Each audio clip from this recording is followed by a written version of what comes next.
Ini betul-betul satu tindakan abuse of powers, ya, penyalahgunaan kekuasaan.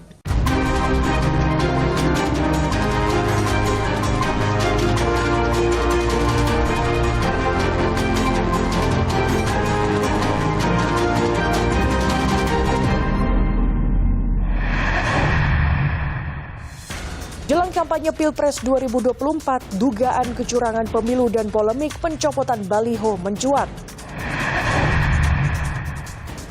Di tengah pengusutan dugaan kasus pemerasan oleh pimpinannya, KPK mengungkap sederet kasus korupsi di sejumlah kementerian. Euforia dan serba-serbi Piala Dunia U17. Halo saudara, bagaimana kabar Anda? Semoga Anda selalu sehat. Selama 30 menit ke depan, laporan khusus kembali hadir dengan sejumlah informasi penting dan menarik lainnya. Bersama saya, Gracia Adur, inilah laporan khusus selengkapnya. Saudara, jelang kampanye Pilpres 2024, dugaan kecurangan pemilu dan polemik pencopotan baliho mencuat. Tim Pemenangan Nasional Ganjar Mahfud menyebut pencopotan baliho di Pematang Siantar, Sumatera Utara bentuk penyalahgunaan kekuasaan. Sementara di kubu koalisi Indonesia Maju, muncul dugaan aparat keamanan terlibat pemasangan baliho Prabowo Gibran. Namun Partai Gerindra tak terima dituduh.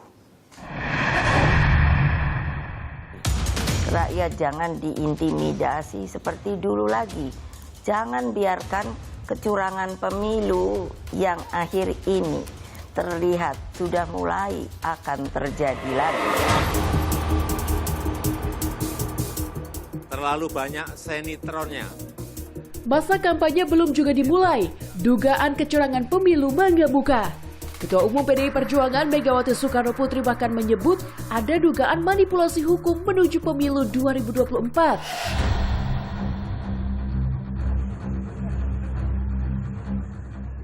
Dugaan penyalahgunaan kekuasaan dan penggunaan alat negara pun menyeruak tatkala muncul aksi pencopotan baliho dukungan calon presiden.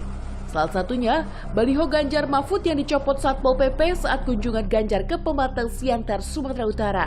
Tenang, jangan emosi, mungkin perlu mendapatkan penjelasan, klarifikasi dari para petugas aparat, bagaimana cara pemasangan yang benar, dan pada aparat berikan sosialisasi agar terjadi satu sikap yang fair gitu ya, sehingga masyarakat tahu, aparat juga tahu, sehingga kalau ada yang dicopot, mungkin harus bersih, dicopot semua.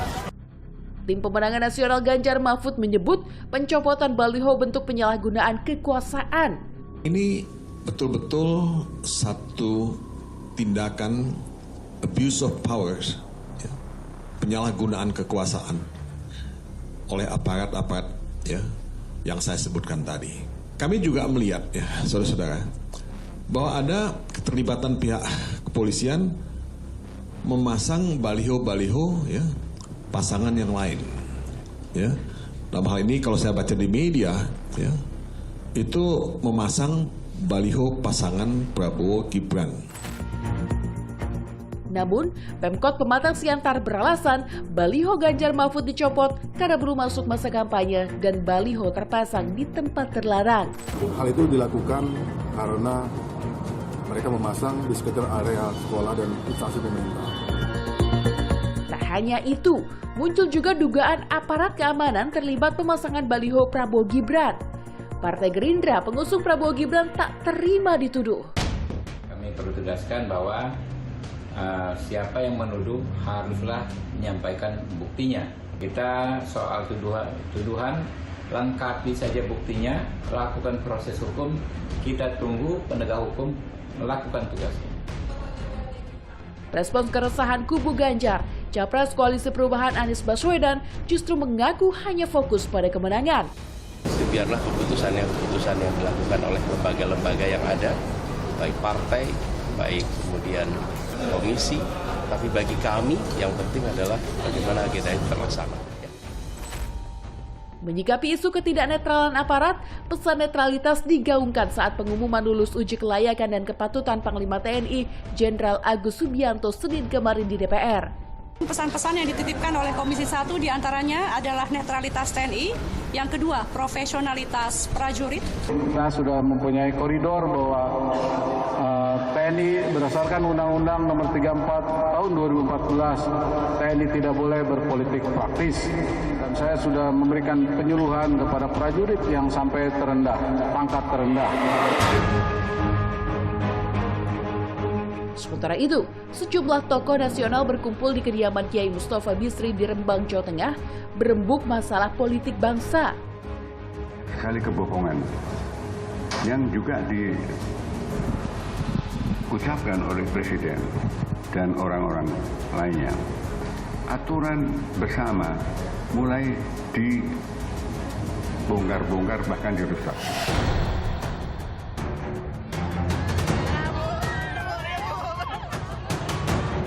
Namun, di tengah keresahan sejumlah pihak, putra sulung Joko Widodo sekaligus Cawapres Prabowo Subianto, Gibran Rakabuming Raka, justru optimistis menang Pilpres 1 putaran. Kita bisa menang 1 putaran.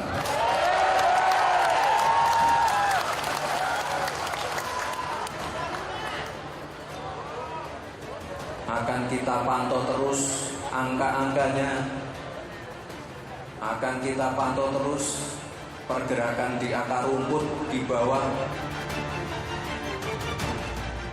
Jelang masa kampanye, elektabilitas Capres-Cawapres terus bergerak.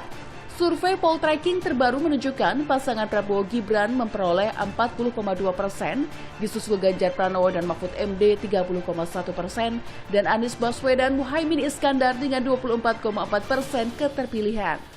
Namun, Direktur Eksekutif Poltreking Indonesia Hanta Yuda menyebut perubahan masih mungkin terjadi mendekati tanggal pemilihan.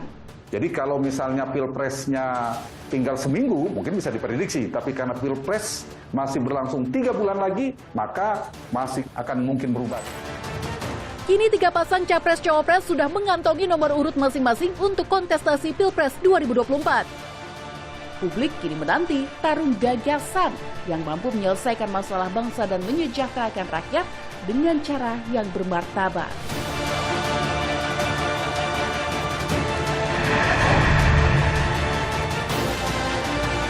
Kita sudah komunikasikan bahwa saya akan datang tapi bukan hari ini. Karena sebenarnya hari ini jadwal saya adalah menghadiri undangan Dewas. Tetapi Dewas sudah ngirim surat tadi bahwa hari ini beliau seluruh Dewas tidak ada.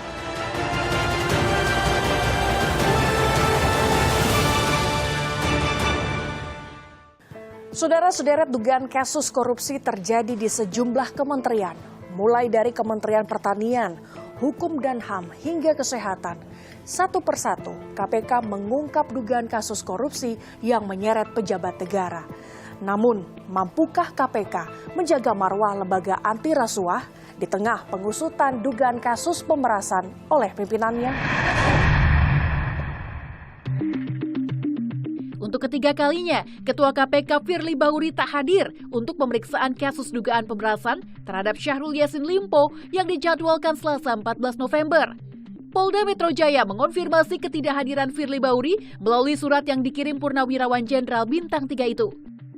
PD akan melakukan konsultasi dan mempertimbangkan surat dimaksud terkait dengan mohon penundaan jadwal ulang terkait dengan pemeriksaan yang akan dilakukan, termasuk permintaan untuk dilakukan pemeriksaan di gedung Baris Krim Polri. Ketua KPK Firly Bahuri meminta penjadwalan ulang kepada Polda Metro Jaya dan berjanji akan hadir pemeriksaan dalam waktu dekat. Di sisi lain, Firly Bahuri juga kembali batal diperiksa Dewan Pengawas KPK atas dugaan pelanggaran etik kasus pemerasan terhadap Syahrul Yassin Limpo. Kita sudah komunikasikan bahwa saya akan datang tapi bukan hari ini.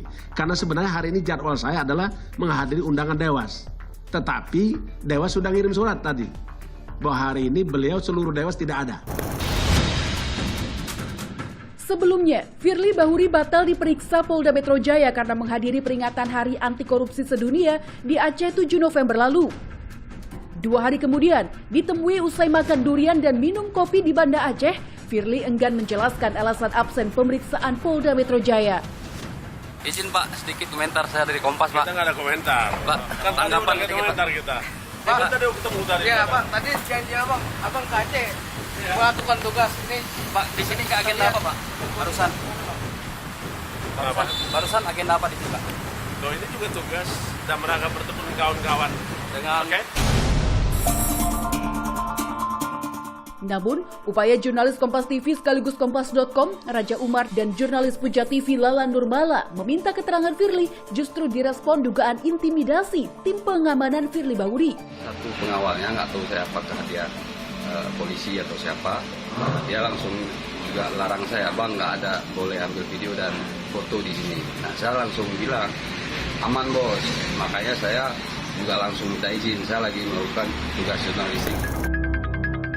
Kepala Bagian Pemberitaan KPK Ali Fikri pastikan telusuri dugaan intimidasi jurnalis saat kunjungan Ketua KPK di Aceh.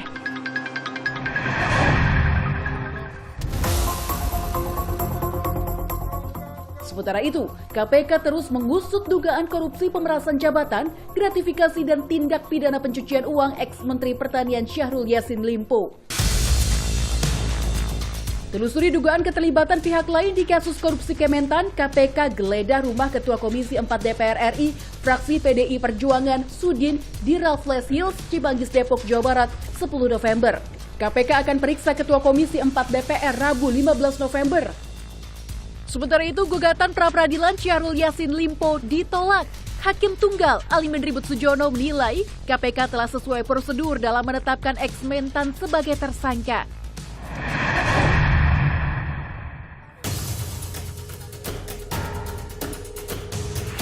Sorotan kasus korupsi lain terjadi di Kementerian Hukum dan HAM.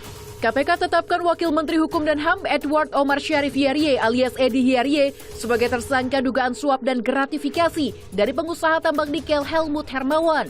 Kemudian pada penetapan tersangka Wamenkumham, benar itu sudah kami tanda tangani sekitar 2 minggu yang lalu Pak Sede.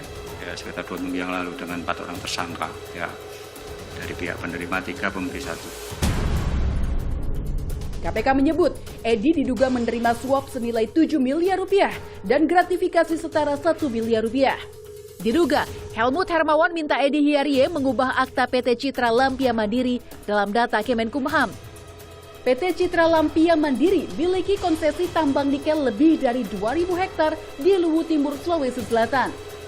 Edi Hiarie diduga gunakan rekening 2 asistennya menerima aliran dana dari Helmut Hermawan.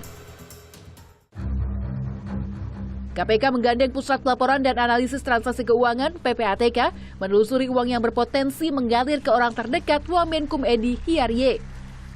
KPK mencatat, Edi Hiarie memiliki total kekayaan sebesar 20,6 miliar rupiah.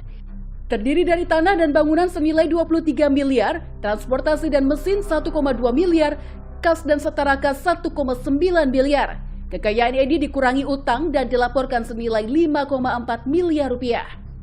Silakan aja proses, tapi kita kan harus ada praduga tak bersalah. Ya. Beliau di mana Pak? Ya, beliau di mana Pak posisinya Pak sekarang Pak? Saya nggak tahu.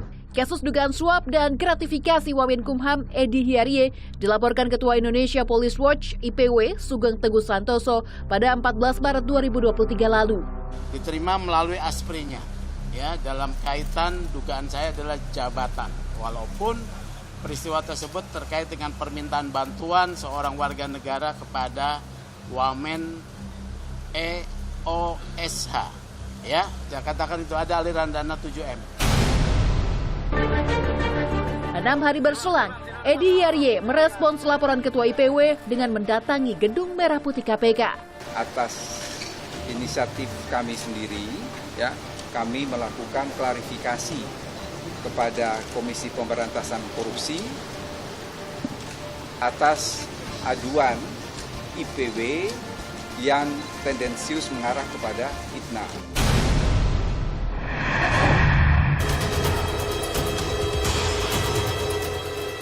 Kasus korupsi juga terjadi di Kementerian Kesehatan.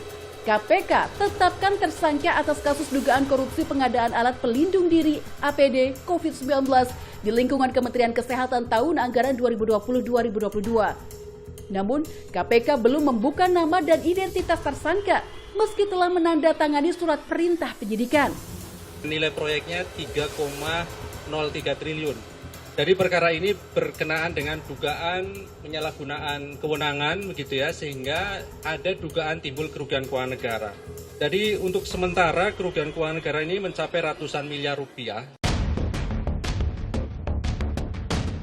Menteri Kesehatan Budi Gunadi Sadikin menyebut dugaan korupsi APD terjadi sebelum dirinya dilantik 23 Desember 2020 lalu.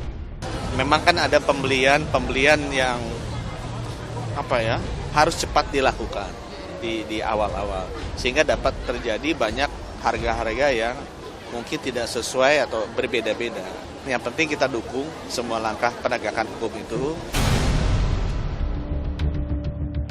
Satu persatu, KPK mengungkap dugaan kasus korupsi yang terjadi di sejumlah kementerian. Namun, mampukah KPK menjaga marwah lembaga anti rasuah di tengah pengusutan kasus pemerasan yang diduga dilakukan pimpinannya?